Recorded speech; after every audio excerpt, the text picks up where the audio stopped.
The night everyone misunderstood her. Lucía Bennett had spent most of her life being talked over, talked down to, and talked about, usually by people who had never once bothered to actually listen. To the world, she was a convenient label. The CEO's daughter, the privileged one, the soft little sister who had everything handed to her. No one saw the hours she spent fighting to be taken seriously. No one saw how often she swallowed her anger just to survive rooms designed to break women like her. And Daniel Reyes? He was one of those people. Not cruel. Not loud. Just dismissive in the way that cut deeper than insults. To Daniel, Lucía was Marco's kid sister. Emotional. Idealistic. Someone who had never had to bleed for respect the way he had. And for 8 long years, that quiet assumption sat between them like an invisible wall. Unchallenged, unspoken, heavy. Until Vegas. The neon lights of Las Vegas smeared across the windshield of the limousine as it rolled to a stop, the city pulsing with reckless energy and temporary freedom. Lucía stepped out first, heels striking the pavement with confidence she had learned, not inherited. The Venetian towered above her, glowing like a promise that for one weekend, she didn't have to be anyone's daughter, anyone's sister, or anyone's disappointment. Tonight she was just Lucía. Her red dress wasn't loud. It didn't beg for attention. It commanded it. Clean lines, perfect fit, chosen not to impress men, but to remind herself that she belonged anywhere she stood. "Birthday girl," her best friend Maya squealed, looping an arm through hers. "You ready to make some unforgettable mistakes?" Lucía laughed, the sound lighter than she'd felt in months. "Only the kind I survive." Famous last words. 3 hours later, fate, or something far more sarcastic, placed Daniel Reyes directly in her path. She spotted him near the poker tables, relaxed in a way that infuriated her. White shirt, sleeves rolled just enough to reveal strength earned through discipline, not vanity. He looked exactly like the man who had challenged her every opinion, questioned her instincts, and never once considered that she might be right. Their eyes met. For a fraction of a second, the noise of the casino faded. The air tightened. Of course he was here. Vegas loved cruel timing. "Lucía," Daniel said as he approached, his mouth curling into that half-smile that always made her want to argue. "Didn't think your brothers let you roam free." She lifted her chin. "Didn't think you remembered life existed outside spreadsheets and hostile takeovers." Surprise flickered across his face. Then something darker. "Interested. You look," he paused. "Different." She smirked. "That's what happens when people stop seeing you as a child." The tension between them wasn't new. It had been building for years. Sharp comments, accidental touches, long looks no one acknowledged. Everyone assumed they disliked each other. They were wrong. Tequila blurred edges. Laughter came easier than expected. Arguments turned playful. At some point, Daniel's hand brushed hers, and neither pulled away. To bad decisions, someone toasted. To Vegas, another shouted. Daniel leaned close, his voice low against her ear. To things we'll pretend never happened.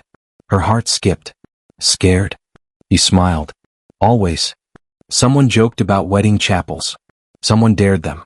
Pride, sweet, reckless pride, did the rest. The chapel smelled like neon lights and regret. Pink hearts blinked on the walls. An Elvis impersonator waited impatiently, tapping his foot while their friends laughed far too loudly. "This is insane," Lucía whispered, fake bouquet trembling in her hands. Daniel's fingers threaded through hers, steady, grounding. Still time to walk away. She looked at him. Not her brother's best friend. Not the man who underestimated her. But the one who had challenged her every time the world tried to shrink her. Why should I? The vows blurred. The ring was cheap metal. The kiss, God, the kiss, wasn't fake. It tasted like rebellion, tequila, and 8 years of tension finally breaking. "Ladies and gentlemen," Elvis announced, "I present to you Mr. and Mrs. Reyes." The applause felt unreal.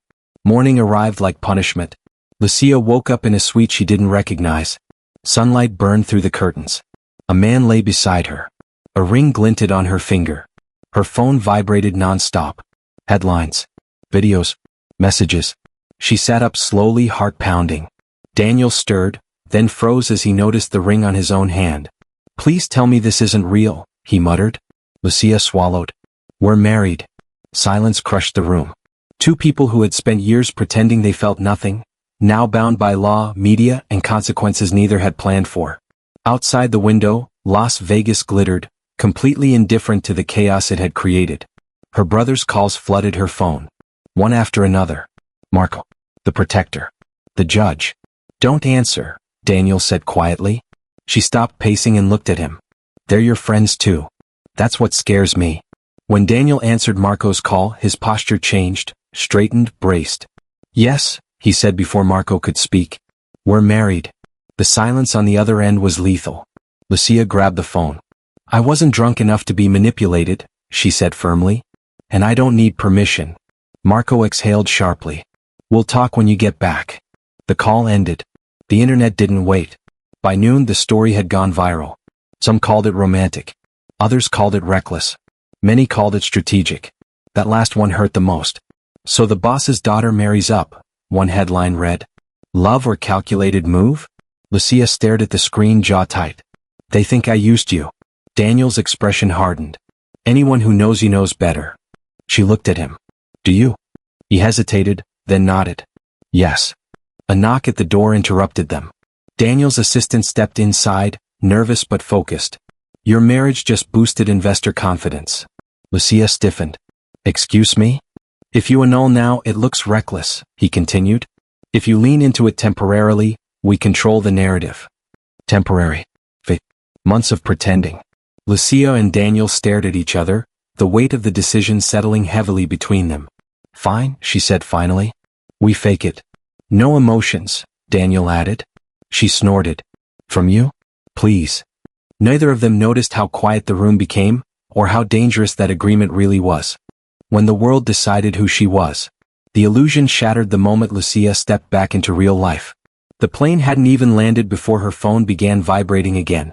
Emails from executives, messages from relatives she barely spoke to, news alerts stacking one after another like accusations. The internet had already decided who she was and why she'd done it. A climber. A strategist. A woman who married power instead of earning it. Lucía sat stiffly in her seat, staring straight ahead while Daniel skimmed headlines beside her, his jaw tightening with every word. The narrative was being written without either of them in the room. She planned it, one analyst said in a clipped interview. A smart move, really? Lucía closed her eyes.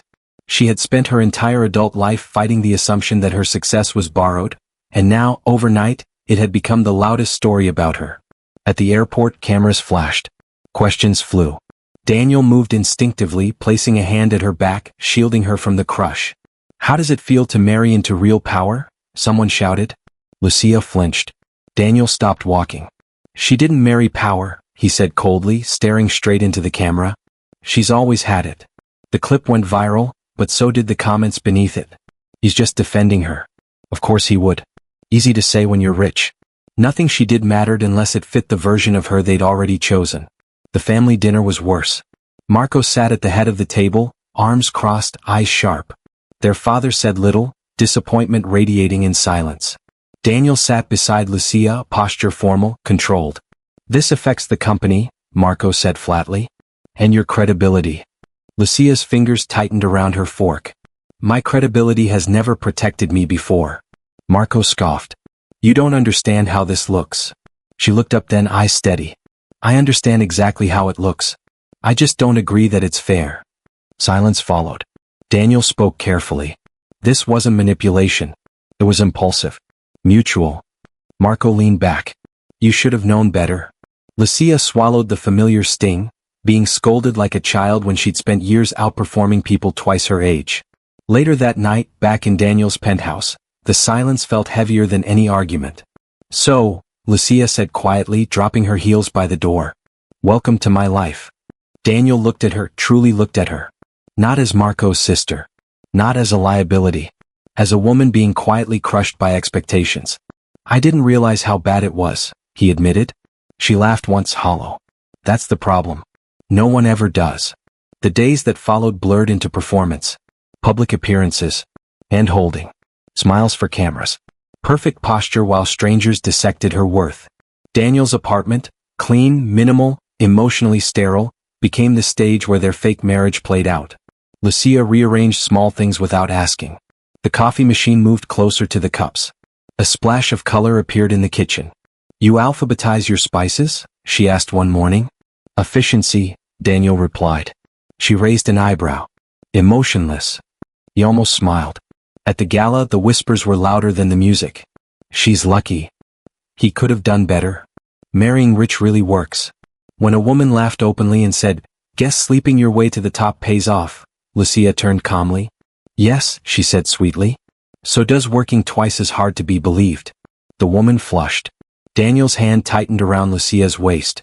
On the balcony afterward, the city glowing below, Lucía exhaled shakily. "You didn't have to step in," she said. "I wanted to," Daniel replied.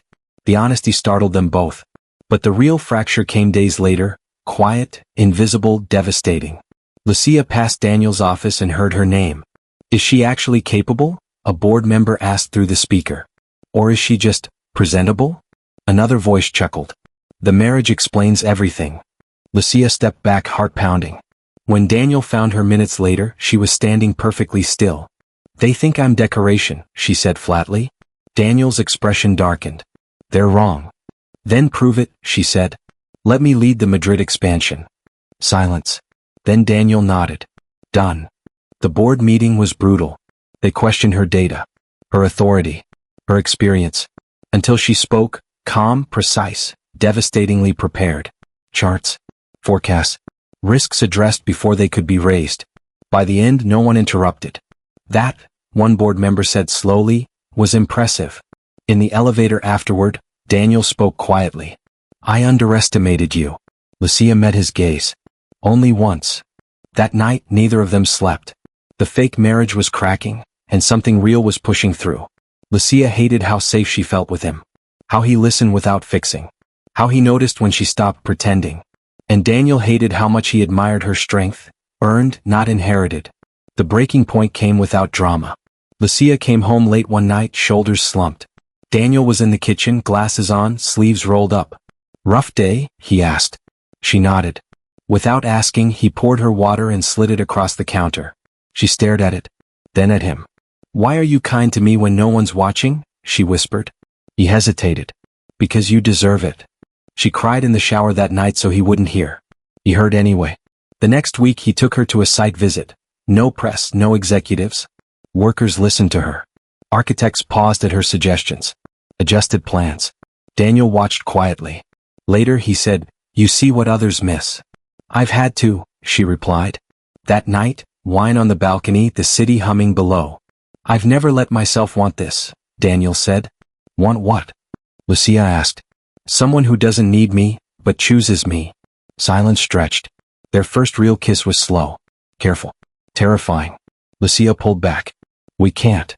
"I know," Daniel said. But nothing about this felt fake anymore. When pretending became dangerous. Lucía knew the moment pretending stopped protecting her. It happened quietly, not in a boardroom, not under flashing cameras, but in the small, ordinary moments where truth slipped through before either of them could stop it. She woke up before dawn one morning, disoriented for a split second, expecting the familiar emptiness of her old apartment. Instead, she heard movement in the kitchen. Coffee grinding. A mug being warmed. Daniel. She stayed still, listening. The sound should have irritated her. Instead, it grounded her. That frightened her more than the headlines ever had. They had agreed on rules. No emotions. No blurred lines. A clean, professional illusion designed to survive scrutiny. But reality doesn't respect contracts, and neither did exhaustion. Lucía's days grew heavier. The Madrid expansion consumed her. Endless calls, skeptical investors, executives who smiled politely and questioned her authority the moment she turned her back. She noticed how often people still looked to Daniel after she spoke, waiting for confirmation. And Daniel noticed how often she noticed. One afternoon, during a strategy meeting, an executive interrupted her for the third time. "With respect," he said, leaning back, "maybe Daniel should." "No," Daniel said sharply. The room froze. "Lucía's leading this." The man blinked, embarrassed. Lucía didn't look at Daniel, but something warm spread through her chest. After the meeting, she confronted him in the hallway. "You don't need to rescue me." "I wasn't," he replied. "I was correcting a mistake." She studied his face. "Why?" "Because I trust you." The words hit harder than any insult ever had. Trust was dangerous. The media pressure intensified. Interviews. Profiles. Rumors of pregnancy. Rumors of control. One article referred to Lucía as the silent half of a powerful marriage.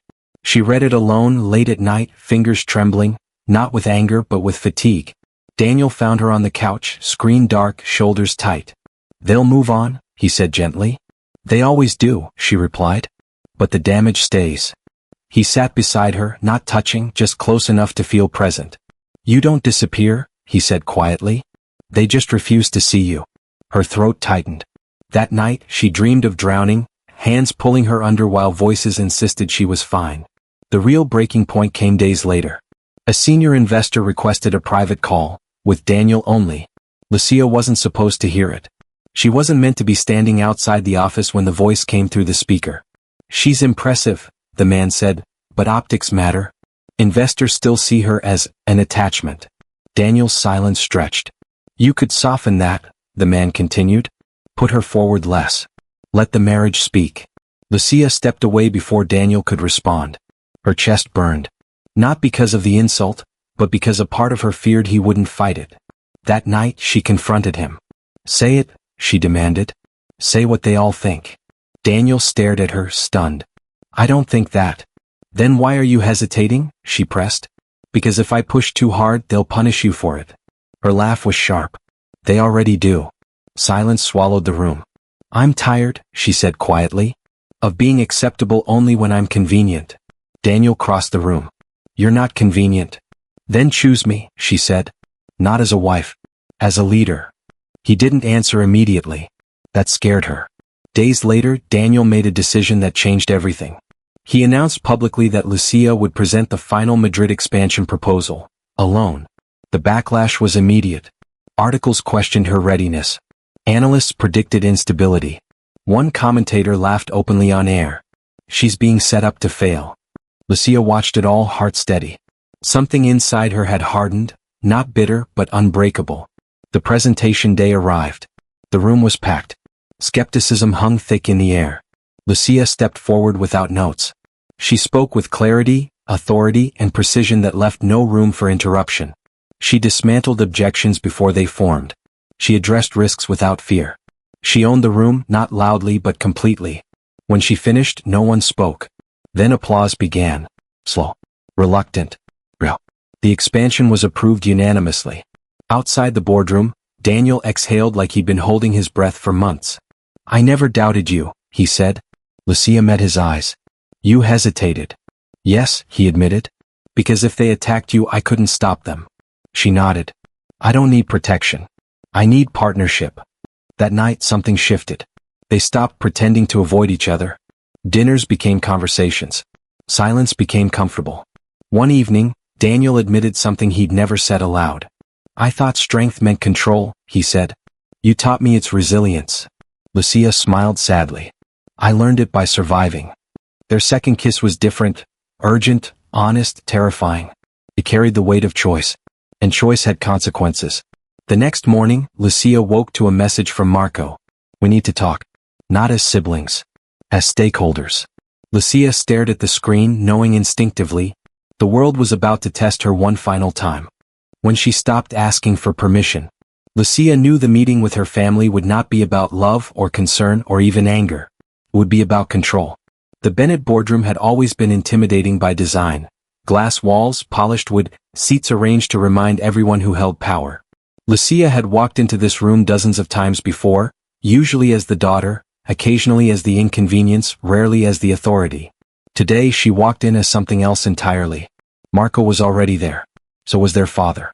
Two board members sat nearby, faces carefully neutral. Daniel wasn't invited. That told her everything. "This isn't personal," Marco began, hands folded neatly in front of him. "It's strategic." Lucía didn't sit. "Then let's be honest." Their father sighed. "You've done well," he said. "But perception matters. Investors are unsettled." "Because I'm visible now?" Lucía asked. "Or because I stopped being quiet?" Marco leaned forward. "Because you married unpredictability." Lucía smiled faintly. "No. I married consequence." They exchanged looks. Marco slid a document across the table. "We want you to step back, temporarily. Let Daniel take point publicly. You remain involved behind the scenes." Lucía stared at the paper. It was polished, reasonable, perfectly designed to erase her without calling it what it was. "No," she said. Silence. Marco's voice hardened. "This isn't a request." Lucía finally sat, calm, composed. Then you should have invited a lawyer. Their father frowned. Don't make this difficult. I didn't, Lucía replied softly. You did. Years ago. She stood. I have outperformed projections. I secured the expansion. I stabilized investor confidence. And now that it's visible, you want to tuck me away like a risk. Marco's jaw tightened. You're emotional. Lucía nodded once. Yes. And prepared. She slid her own file onto the table. It contained metrics, emails, recordings, data showing how often her proposals had been dismissed, only to be approved later when presented by male colleagues. This isn't rebellion, she said. It's correction. Their father's expression shifted, not anger. Something closer to realization. You taught me to work twice as hard, Lucía continued. I did. Now you're asking me to disappear so you can stay comfortable. Marco stood abruptly. You're choosing conflict. Lucía met his gaze. I'm choosing truth. Outside the room, Daniel waited. One look at her face told him everything. They tried to sideline you, he said quietly. Yes. And? I said no. The consequences were immediate. Anonymous leaks appeared online. Articles questioning her stability. A rumor suggesting Daniel was the real architect behind her success. Lucía watched the story twist in real time, how quickly respect turned conditional. Daniel finally broke their rule. At a press conference meant to reassure investors, he stepped aside. I won't be presenting today, he said. Lucía will. The room murmured. She led this expansion, he continued. Every decision. Every risk. If you trust me, trust her. Lucía stepped forward, heart pounding, not with fear but resolve. She spoke openly, not just about numbers but about bias. About being underestimated. About leadership without permission. The silence afterward wasn't uncomfortable. It was stunned. Support flooded in. Employees. Analysts. Women across industries who recognized her story. And the backlash? Came from exactly who she expected. Her family's shares dropped, briefly. Then rebounded higher than before. Instant karma, dressed in spreadsheets. That night, Lucía sat alone on the balcony, the city glowing beneath her. Daniel joined her, careful. You changed everything, he said. She shook her head. I stopped shrinking. He looked at her with something dangerously close to awe. I love you, he said quietly. The words hung between them, not rushed. Not dramatic. Real. Lucía closed her eyes. And for the first time in her life, she didn't feel like she was choosing between love and power. She was choosing herself. The respect she never asked for. Lucía didn't wake up feeling victorious. She woke up calm. For the first time since Vegas, since the headlines, since the assumptions layered over her like a second skin, there was no tightness in her chest. No rehearsed defenses. No need to prove anything before breakfast. That, she realized, was real power. The fallout arrived slowly but unmistakably. Executives who had once spoken over her now waited. Emails that used to open with Daniel thinks began with Lucía recommends. Invitations arrived addressed to her alone. And the silence from her family stretched longer than she expected. Marco didn't call. Their father didn't comment publicly. For once, the men who had always spoken for her had nothing to say. Until they did. The Bennett Annual Summit was the final stage. Hundreds of employees, investors, media. A room full of people who had watched her story unfold without ever imagining how it would end.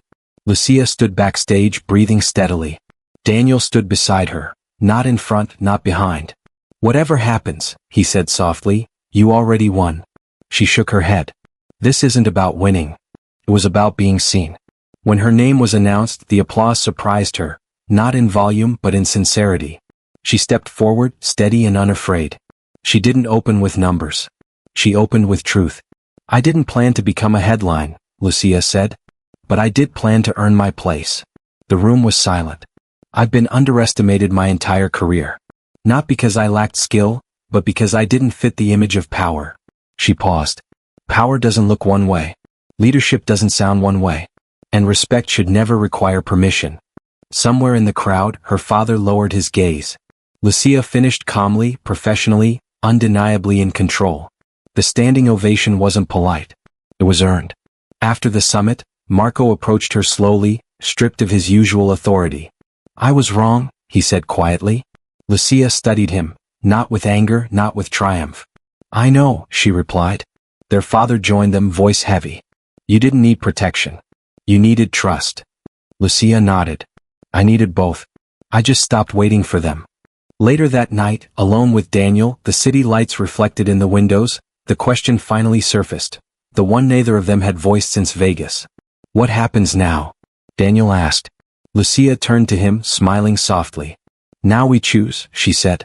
Not out of fear. Not out of optics. Out of truth. There were no cameras. No pressure. No contracts. Just two people who had been forced to confront who they were, and who they refused to be. They didn't rush. They didn't dramatize it. They simply stayed. Months later, when someone joked that Lucía had married power, she corrected them gently. No, she said. Power married me. And for once no one laughed.